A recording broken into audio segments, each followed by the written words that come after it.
Осы үйден тегі бір жақсы жанұя болып, қол ұстасып, судай тасып, бір керемет болып кетіп едік. Қайтқан кезде өзіміз ажырасатын болып, балалар детдомға өткізетін болып қайтып келесің. Рас, кейбір қатындар айтады, баламен демалып қайбір әбер табасың дейді маған. Құдай, баласыз қайт демаласың, мен соған таң қаламын. Тағат тауып, аналар анаяқта не қылып жатыр екен деп отқанда, қалай демалады жұрттар? Одан да қасыңда алыссаң да, жылыссаң да, қасыңда жүрген жақсы ғой. Шулап шырқырып жүргенде бір жәрін жай табады. Біз үшін кайфтың өзі сол ма деймін. Барғанша өш жерде мәшиненің ішінде баклашка былай ұшады, шемішке былай ұшады, қырғын төбелес.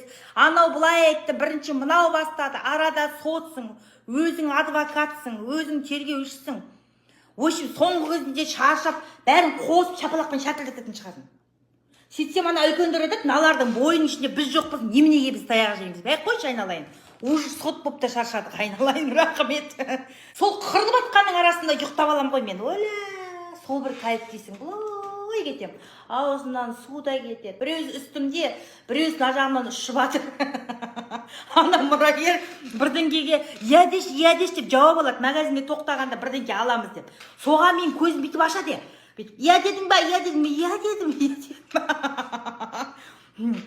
Бір кезде күйеуім жындар, ойын анауын қараса ше, ашам көзім, не болды дейм? Не болды? Ұйықтамаған адамаса башам ба көзім? Не болыватыр, не болды? Көзім ілініп кетті, не болды? Жоқ қойым. Мынау былай қашады, мынау былай қашады. Солармен жүріп бар ғой, не ішіп, не қойып, не бір демалып қайтқан білмейсің.